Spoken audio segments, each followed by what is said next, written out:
Good morning, everyone. My name is Ankit Khar. Welcome back to my channel. Today, we are going to cover 10th October current affairs. So, as we can see in the first page of the Hindu newspaper, leaders race to form governments in Jammu and Kashmir and Haryana. कल हमने detail discussion किया था कि कैसे parties regional parties को नकार दिया है, कैसे नेशनल पार्टीज को दोनों स्टेट्स ने अपने रिजल्ट में शो किया है कि they are the top performer.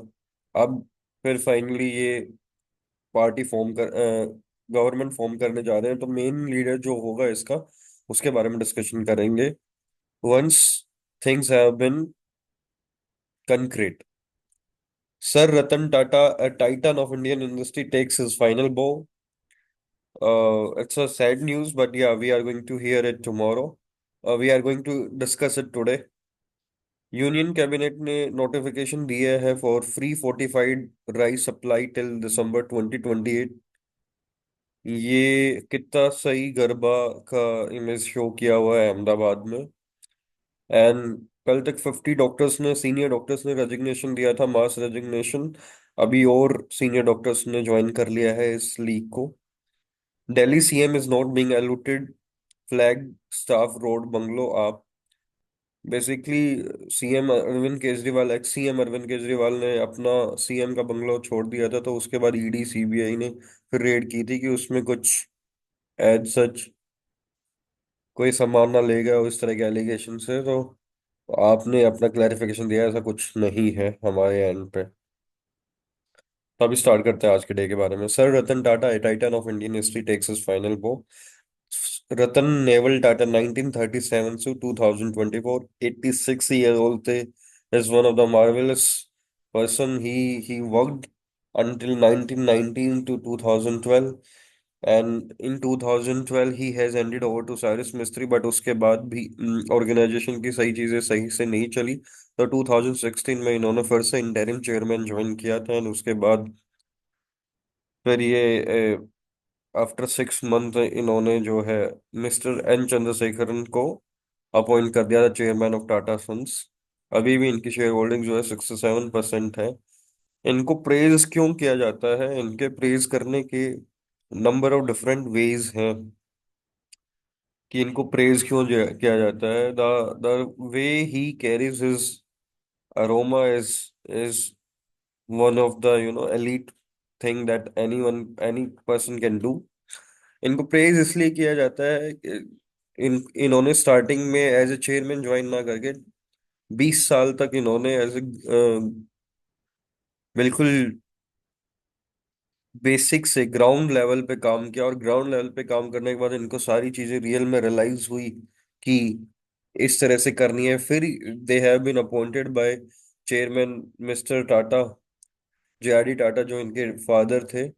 And उनके बाद फिर उन्होंने 22 साल तक एज चेयरमैन किया, और उस 22 साल में इनके लैंडमार्क रिफॉर्म्स किए इन्होंने।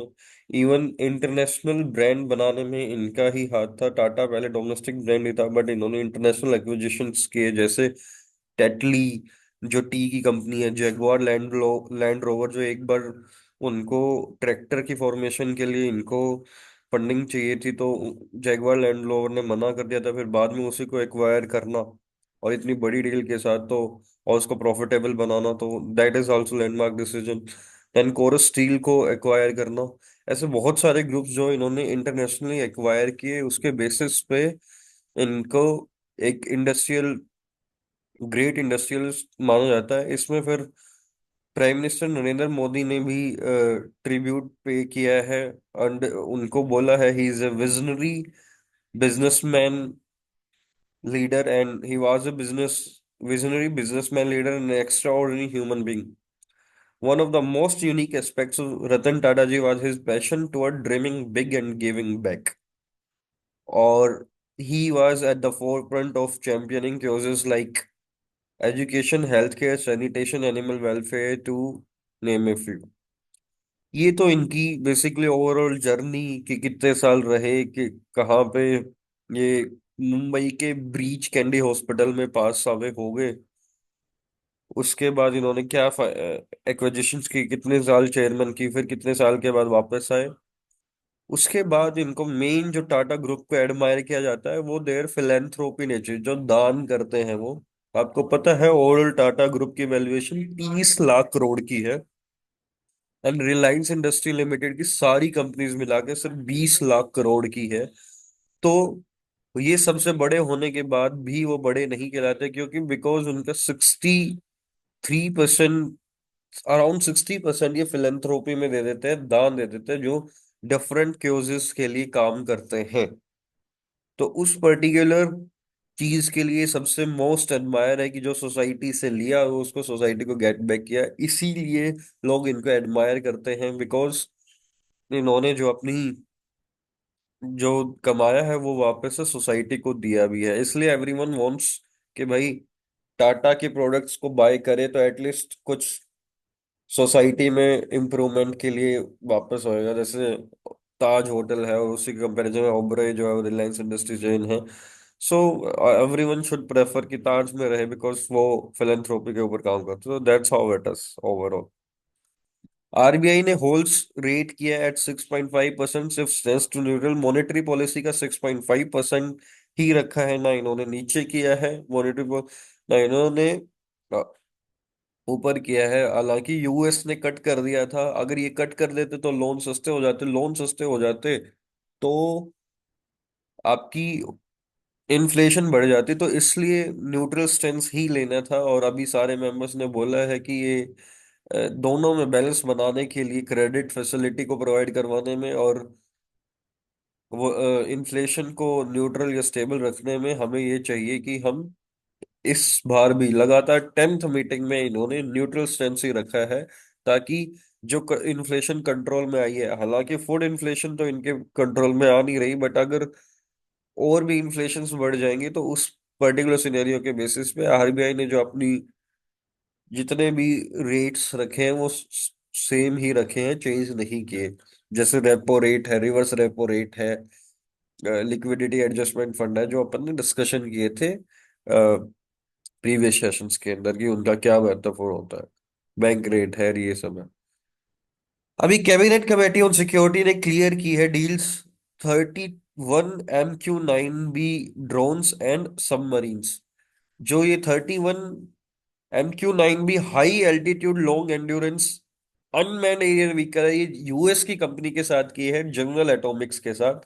और जो टू न्यूक्लियर अटैक सबमरीन की है वो इंडिया की कंपनी के साथ की है। इसमें तालिबान पे जब अटैक किया था तो बिना कोई पायलट के, बिना कोई कैप्टन के, बेसिकली अनमैन्ड एरियल व्हीकल था और उसके ऊपर अटैक किया था। तो ये इंडिया और पाकिस्तान ने देखा, तो अब ये उनके बीच में होड़ लग जाती है बाय करने के। तो बाय करते हैं तो बेसिकली वर्ड्स वुडवर्थ ने अभी एक बुक भी लिखी थी वॉर करके, जिसमें बताया है कि ट्रम्प ने 7 बार कॉल किया है पुतिन को, और कोविड के टाइम पे ट्रम्प ने रशिया को हेल्प भी करी है। तो वहां पे ये यही बताना चाह रहे थे कि उस बुक में मेन ये बताया जा रहा था कि जब वॉर लाइक सिचुएशन होती है तो इंडस्ट्री जो आर्म्स एंड एम्यूनिशन इंडस्ट्री है वो कितना कमाती है। तो उससे रिलेटेड था, प्लस बहुत बड़े एलिगेशन लगाए थे यूएस के प्रेसिडेंट के ऊपर, जो कि mister ex president mister Trump थे। तो सिमिलरली यहाँ पे भी है कि लोग जब किसी के ऊपर अटैक करते हैं तो यूएस अपने एडवांस तो है ही टेक्नोलॉजी, इनोवेशन एंड रिसर्च में, और जो नई चीजें बना लेता है उसको अनमैन्ड एरियल व्हीकल पे अब उनसे पैसा ले लेता, उनसे ऑर्डर लेता। तो अभी इंडिया ने ये बुक किया और ये कैबिनेट कमेटी ने अप्रूव कर दिया। ये फाइनल स्टेप ही होता है, फॉर्मल कंक्लूजन बाकी है। इंडिया ने वैसे ऑलरेडी जो है indigenously manufactured nuclear powered ballistic missile का वो कर दिया है। सेकंड जो वेसल है आईएनएस अरिगात का, उसको भी कमीशन कर लिया है अगस्त में। तो ओवरऑल सिचुएशन ये है। और पास में रिलीज किया था रसिया और third SSN which has been contracted is expected to join services. जो लास्ट वेसल है वो थर्ड वेसल जो है वो अभी ज्वाइन करने वाला है विद इन 2 to 3 years। अभी मोदी जी जो है वो मिलेंगे, वो जाएंगे लाओस में जाएंगे। लाओस की कैपिटल वियतनाम है। वहाँ पे एशियान मीट हो रही है, 21st एशियन मीट है, और and 19th east Asia meet है। इसके ऊपर डिस्कशन होएंगे यहाँ पे। ये बायलैटरल टॉक्स भी होएंगे, इसमें मेन डिस्कशन वही होएगा जो एशियान के समिट के अंदर, जो चाइना सी के अंदर टेंशन हो रही है between Philippine and China over maritime issues, वो डिस्कशन होएंगे। म्यांमार के अंदर जो एथनिक ग्रुप विक्ट्री कर रहे हैं अगेंस्ट मिलिट्री फोर्सेस ऑफ जनता, उसके बारे में डिस्कशन होएंगे। और ऑस्ट्रेलियन प्राइम मिनिस्टर को भी इनवाइट किया गया है, और साथ में प्राइम मिनिस्टर ऑफ जापान को भी इनवाइट किया है। इसमें मोदी जी फिर वहाँ पे रामायण होती है, वहाँ की रामायण देखेंगे, लाओस एडेप्टेशन ऑफ रामायण। और ancient India classic is also celebrated as Phra Lak Phra Ram, फरालाम। तो ये दोनों को भी मोदी जी देखेंगे। एशियन एशियान का मोटो जो है, one vision one identity one community है। फ्लैग उसका ऐसा है, एम्बलम उसका ये है। हेडक्वार्टर्स जकार्ता इंडोनेशिया में है, लार्जेस्ट सिटी जकार्ता ही है इंडोनेशिया की। वर्किंग लैंग्वेज जो है इंग्लिश है। बाकी जो ऑफिशियल लैंग्वेजेस है, Burmese, Chinese, English, Filipino, Indonesian, Khmer, Lao, Malayalam, Tamil, Thai, Vietnamese. 10 member states है, 2 ऑब्जर्वर स्टेट्स है अभी के टाइम पे। काउल किम होन सेक्रेटरी जनरल है, और चेयरमैनशिप लाओस है, लाओस के पास है। एशियान इंटर पार्लियामेंट्री असेंबली है, लेजिस्लेचर जो है बैंकॉक डिक्लेरेशन के बेसिस पे होता है। 8 अगस्त 1967 को, 57 ईयर्स है को चार्टर बना था 2008 के अंदर। टोटल एरिया ये है, पॉपुलेशन 68 को, 32,90,000 एस्टिमेट है 2023 के बेसिस पे। डेंसिटी 144 किलोमीटर है। जीडीपी जो है एस्टिमेट 12 ट्रिलियन की है। पर कैपिटा इनकम 17,528 है। एचडीआई में हाई है, टाइम जोन ये है। तो ओवरऑल ये सिचुएशन है एशियन कंट्रीज की। इंडिया की हिस्ट्री का सबसे लार्जेस्ट आईपीओ आ रहा है, वो है 27,870 करोड़ का, हायुंडई के द्वारा, जो कि साउथ कोरियन कंपनी है, और इसी की सिस्टर कंसर्न कंपनी किया भी है। तो जो किया सेल करती है वो हायुंडई पेरेंट कंपनी है उसकी, तो वो उसका भी प्रॉफिट शेयर करती है। जो आईपीओ है वो 27,870 करोड़ का है। Offer for sale 14.2 crore equity share जो है बाय द प्रमोटर्स, वो 14.2 करोड़ शेयर जाएंगे। और लगभग अगर जोन जितने लोड लगाता है इतने लोगों को मिलना चाहिए, तो इसकी प्रोबेबिलिटी ये है। हालांकि जो प्राइस बैंड है वो काफी बड़ा है, 1865 से 1960, बट कोई भी बंदा आईपीओ, फ्रेश आईपीओ लगाता है तो वो लगभग 10,000 से 15,000 की ब्रैकेट में ही एक लोट लगवा पाता है। सो उस पर्टिकुलर जो इसकी बिड्स ओपन होएगी वो 15 अक्टूबर से 17 अक्टूबर के बीच में होएगी। तो अपनी टाइमलाइंस आप अपनी नोटिफाई कर लो। और इसमें मैक्सिमम चांसेस है कि 14.2 करोड़ इक्विटी शेयर्स हैं। तो मैक्सिमम चांसेस है कि जो भी कोई बिड अप्लाई करेगा, क्योंकि इतने नंबर ऑफ यूजर्स नहीं है, तो सबको मिल जाएगा, लेकिन कौन कितना ज्यादा करेगा वो। और ओवरऑल फाइनेंशियल्स के ऊपर अगर बात करते हैं, तो देखो, इसमें वैसे जो बाहर से चीजें इंपोर्ट करनी पड़ती है उसका शेयर तो बढ़ गया है, बट ओवरऑल जो कंपनी एज ए कंपनी ये है, कंपनी का जो प्रॉफिटेबिलिटी है वो बढ़ गई है काफी। वो अपन डिस्कशन करेंगे, बट इन्होंने बोला we are the largest exporter on a cumulative basis since the last 2 decade. और मार्केट शेयर इनके पास 15% है, और सुजुकी के पास जो है, मारुति सुजुकी 41% है। और डबल इंजन ग्रोथ है डोमेस्टिक एंड फॉरेन में। तरुण गर्ग ने, चीफ ऑपरेटिंग ऑफिसर है जो हायुंडई के, उन्होंने बोला है। और 3 नए इलेक्ट्रिक व्हीकल्स भी है। तो बेसिकली मेरे को ये लगता है कि ये इतना बड़ा आईपीओ है, तो ये ऐसे इतना अच्छा भी परफॉर्म नहीं करेगा, बट बुरा तो परफॉर्म नहीं करेगा, बिकॉज फाइनेंशियल अच्छे है। ऐसा नहीं है कि पेटीएम की तरह ये गिर जाएगा। जैसे एलआईसी के फाइनेंशियल अच्छे थे, बट उसके कम्पिटिटिव प्लेयर्स जो थे, यानी कि कॉरपोरेट प्लेयर्स, वो अच्छा करते हैं प्राइवेट प्लेयर्स, तो इसलिए उसकी वैल्यूएशन या उसका प्रॉफिट इतना नहीं हो पाया। पेटीएम की तो एज ए स्टार्टअप कंपनी थी, तो वो इतना एस्टेब्लिश था ही नहीं। तो इसलिए आपने इंडिया की हिस्ट्री में एलआईसी का आया था 21,000 करोड़, एंड उसके बाद जो पेटीएम का आया था 18,300 करोड़, और कोल इंडिया का आया था 15,000 करोड़। उससे उन सबसे बड़ा अपना ये है, क्या कहते हैं, हायुंडई का होना they have a really good market valuation, ये ट्रिलियंस के अंदर बेसिकली इनका प्रॉफिट भी है। तो ओवरऑल आई वुड से कि ये शेयर अच्छा परफॉर्म करने वाला, लॉन्ग टर्म इन्वेस्टमेंट के लिए अच्छा है। So I am going to apply bet, और मोस्ट प्रोबेबली मेरे को लगता है कि इसमें एलोकेशन भी हो जानी चाहिए। आरबीआई ने enhance create transaction limit on UPI 123 और यूपीआई लाइट, जो अपने कीपैड वाले फोन होते हैं ना, जो स्मार्टफोन ही होते हैं, उनको भी बेसिकली फाइनेंशियल इंक्लूसिविटी के लिए इस तरह के प्रोग्राम चलते रहते हैं, हम जैसे लोगों को पता नहीं होता। बट जो नॉर्मल पॉपुलेशन है उसमें ये यूज भी होता है, जो स्मार्टफोन यूज नहीं करते। तो उसकी लिमिट जो है अभी currently per transaction limit is UPI 123 पे की 5,000 तक थी, अब वो ट्रांस बढ़ा दी है 10,000 तक। और यूपीआई लाइट में जो है ट्रांजेक्शन वो 500 तक की कैप थी, वो अब 1,000 तक कर दी है। और वॉलेट की लिमिट जो 2,000 तक की थी वो 5,000 कर दी गई है। और banking regulator has also decided to introduce beneficiary account name lookup facility for RTGS facility and national electronic funds transfer facility in the line payment system like UPI and IPS, providing the option to the remitter to verify the name of the beneficiary before initiating a payment transaction. मतलब अब RTGS और NEFT में भी जैसे आप UPI में पता लगता है कि ये इस नेम के बंदे को पैसे जाएगा, वैसे ही फैसिलिटी इंट्रोड्यूस कर दी है। और यूपीआई 123 और यूपीआई लाइट के अंदर ट्रांजेक्शन लिमिट को बढ़ा दिया, जो मैंने अभी बताया आपको। It was one of the, मतलब बेसिकली आपको पता है 2020 वर्ल्ड कप चल रहा है, वुमेन T20 वर्ल्ड कप में तो इंडिया पहला मैच तो हार गई थी न्यूजीलैंड से, वुमेन की बात कर रहा हूँ। बट इसमें जो है ये जीत गया है श्रीलंका के साथ। साउथ अफ्रीका ने स्कॉटलैंड को बाहर कर दिया, और इंडिया और बांग्लादेश की जो टेस्ट सीरीज चल रही थी, T20 सीरीज चल रही थी, उसमें इंडिया ने दूसरा मैच भी जीत लिया। अब इसमें ये बेसिकली हम ये देखें तो Ola faces class action for services issue, इसमें अपन ने ये इसके बारे में डिस्कशन कर लिया, इसके बारे में डिस्कशन कर लिया। इसमें ये है बस बेसिकली कि ओला ने जो ओला टू व्हीकल्स, ईवी वाले टू व्हीकल्स लॉन्च किए थे, उसमें जो है सर्विस इश्यूज आ रहे हैं। बस बनाया माल और बेच दिया, उसके बाद उसका मेंटेनेंस का कुछ इंफ्रास्ट्रक्चर बिल्ड ना करके उसके बाद सिचुएशन काफी खराब हो गया ओला की, और शेयर जो है काफी स्लम्प कर गया है।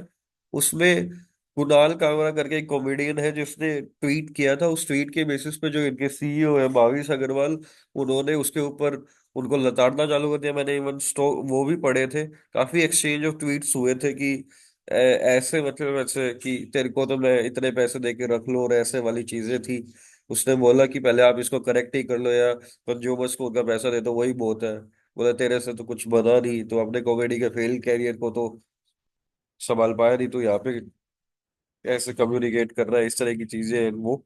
तो ये जो सारी चीजें थी, इन सारी चीजों के बेसिस पे फिर अभी इसको सेटबैक झेलना पड़ा, बिकॉज काफी इसकी वैल्यूएशन डाल हो चुकी है। और अब जो कंज्यूमर कंप्लेंट फोरम है वो खुद ही कंप्लेंट करने पहुंच गया है इससे। तो ऐसी चीजों को पे इस तरह से रिएक्ट करना अपने आप में बेवकूफी है। 2020 में नंबर ऑफ स्टार्टअप्स जो थे अपने 17,400 स्टार्टअप लॉन्च हुए थे, अभी 2024 में सिर्फ 2,253 है। तो ये रेशियो शो कर रहा है कि कितना कम्पिटिटिवनेस आ चुकी है मार्केट में, क्योंकि फेलियर ज्यादा हो रही है। तो आज के टाइम में सस्टेन करना, बिजनेस बनाना इज नॉट इजी थिंग। तो इसीलिए जो मेन है, lack of areas of innovation has compounded the slow down in startup launches. Innovation है नहीं अपने यहाँ पे। उसके बाद एआई आर एंड डी और स्पेस टेक्स के अंतर्गत जो है, इसमें ही इनोवेशन है, बट इसमें जो है द स्किल्ड पर्सन उसमें है ही बहुत कम। These domain requires specialized expertise, limiting the number of potential founders.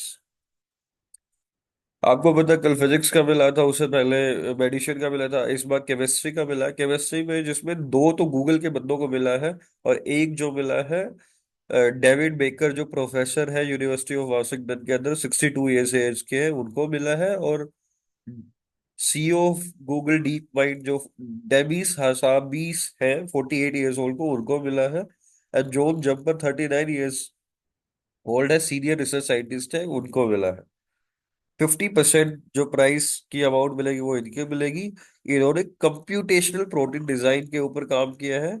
And जो ये है अदर हाफ जो मिलेगा वो हसाबीस एंड जम्पर को मिलेगा for protein structure production. Hasamis and Jumper utilize AI का यूज करके to predict the structure of almost all known proteins. इन्होंने बेसिकली बिल्डिंग ब्लॉक्स के ऊपर काम किया है. और इन्होंने ये किया है कि उस बिल्डिंग ब्लॉक से एआई कैसे प्रिडिक्ट कर सकता है जितने भी दुनिया में अवेलेबल पॉसिबल प्रोटीन के स्ट्रक्चर है उनको. बेकर जो है learn how to master life's building blocks and create entirely new proteins. ये नए प्रोटीन्स कैसे बनाने हैं इसके ऊपर काम किया है. ये सारे प्रोटीन्स के स्ट्रक्चर को एआई से प्रेडिक्ट कैसे करते हैं उसके ऊपर काम किया है. आपको पता है कि भाई 1.1 बिलियन डॉलर और 11 मिलियन स्वेडिश क्राउन की वो होती है इसके अंदर. वर्ड ऑफ द डे है डिबैकल. डिबैकल का मतलब है sudden and violent collapse a sound effect. Thank you. Have a good day. Take care and always remain yourself and learning atmosphere. Thank you. Have a good day. Bye bye.